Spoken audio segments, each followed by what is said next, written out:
В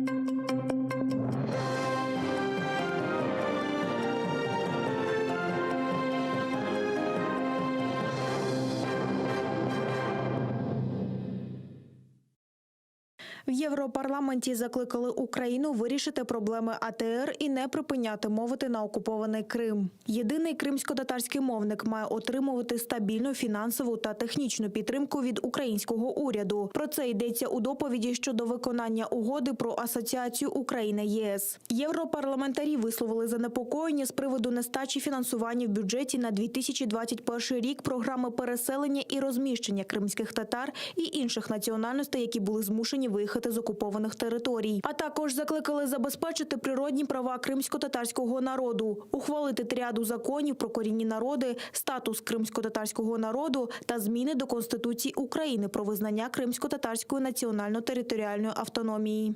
Говориться про необхідність підтримки кримсько-татарського телевізійного каналу АТР. І це є дуже важливим, оскільки цей канал і Євросоюзом приймається як спосіб комунікації між українською державою, українським суспільством з спільнотою, яка знаходиться в умовах російської окупації. Така мобілізація при підтримці міжнародної спільноти, зокрема Європарламенту, це наближує нас до відновлення територіальної цілісності української держави і до відновлення державного суверенітету України над всім Кримським півостровом. У доповіді про виконання угоди про асоціацію Україна-ЄС євродепутати також жорстко розкритикували Україну за корупцію, що гальмує реформи, відсутність політичної волі забезпечити незалежність судів та боротися з олігархічним впливом. Українській владі нагадали, що рівень політичної, технічної та фінансової підтримки залежатиме від виконання зобов'язань перед ЄС. За доповідь, підготовлену німецьким євродепутатом Міхаелем Галлером, проголосували 526 євродепутатів, 79 були проти, 71 європарламентар утримався. Європарламент висловлює крайнє занепокоєння неприкритими спробами приватних інтересів підірвати досягнення країни в боротьбі з корупцією та загалом у демократичних реформах, зокрема шляхом захоплення політичної влади деякими українськими олігархами, які ослабили орієнтовану на реформи більшість у Верховній Раді. Європейський парламент також засудив порушення прав людини в окупованому Росією Криму та закликав країни ЄС підтримати створення Кримської платформи. Європарламентарі підтвердили тимчасову окупацію Криму. В рішенні також йдеться, що обмежувальні заходи проти фізичних та юридичних осіб, причетних до цього порушення міжнародного права, будуть продовжені. В українському МЗС доповідь привітали.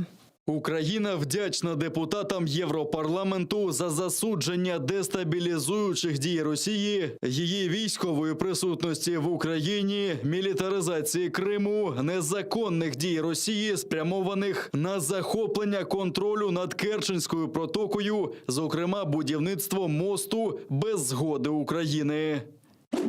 АТР – ключова організація в битві України проти російської окупаційної пропаганди. Конгрес українців Канади виступив на захист єдиного кримсько-татарського телеканалу. Він надіслав офіційне звернення до міністра реінтеграції тимчасово окупованих територій України Олексія Резнікова. У Конгресі стурбовані інформацією про можливе скорочення державного фінансування телеканалу, що може призвести до його закриття. У своєму листі вони закликали Мінреінтеграції забезпечити державне фінансування АТР на рівні, який дозволяє продовжити його роботу. Канал АТР – один із небагатьох каналів, які транслюють достовірну інформацію про реальну ситуацію в окупованому Росією Криму. АТР – ключова організація в битві України проти російської окупаційної пропаганди. Якщо АТР буде вилучено з ефіру через відсутність фінансування з боку української держави, Україна втратить вкрай важливий зв'язок зі своїми громадянами, які сьогодні змушені жити під тиранією російської окупації.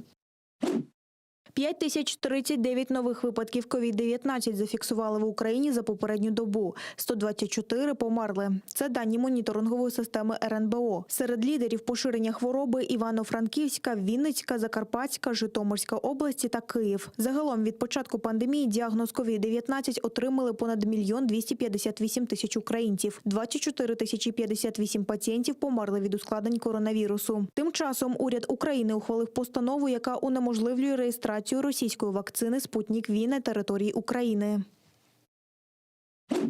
Твіттер знову верифікував окупантів в Криму. Вдруге за тиждень соцмережа підтверджує буцімто офіційність російських окупаційних адміністрацій. Цього разу сторінки російського МВС в окупованих Криму та Севастополі. А кілька днів тому Твіттер вже підтвердив сторінку незаконного представництва МЗС Росії в окупованому Криму. Поряд з назвою окупаційної установи поставили синій схвальний символ, що є офіційним визнанням соцмережею. Українські користувачі відповіли флешмобом. Так, серед найпопулярніших хештегів мережі «Крим – це Україна» та «Твіттер підтримує тероризм». В українському МЗС закликали американську соцмережу заблокувати акаунти незаконних установ. Бойова втрата на Східному фронті. Український воїн загинув від кулі ворожого снайпера поблизу Горлівки на Донеччині. Це полтавець Олександр Гушко. Він був солдатом в інженерно-саперному взводі, повідомляють в Полтавській обласній адміністрації. Також одного українського бійця поранено неподалік Пісків. Він також дістав кулю снайпера окупантів. Воїну надали допомогу та терміново евакуювали до шпиталю. Медики кажуть, він в задовільному стані. Традиційно окупанти гатили з гранатометів різних систем, а також скинули гранати поблизу Золотого 4. На всі ворожі обстріли українські захисники відповідали вогнем. Біля населеного пункту Золоте-4 російсько-окупаційні війська застосували безпілотний літальний апарат та скинули 2 постріли БОГ-17 біля позицій Об'єднаних сил. На прицільні обстріли збройних формувань Російської Федерації українські захисники надавали адекватну відповідь. Про факти порушення режиму припинення вогню через українську сторону СЦКК повідомили представників ОБСЄ. Від початку поточної доби 11 лютого порушень режиму припинення вогню не зафіксовано. Обстановка в районі проведення операції Об'єднаних сил і надалі контрольована українськими воїнами.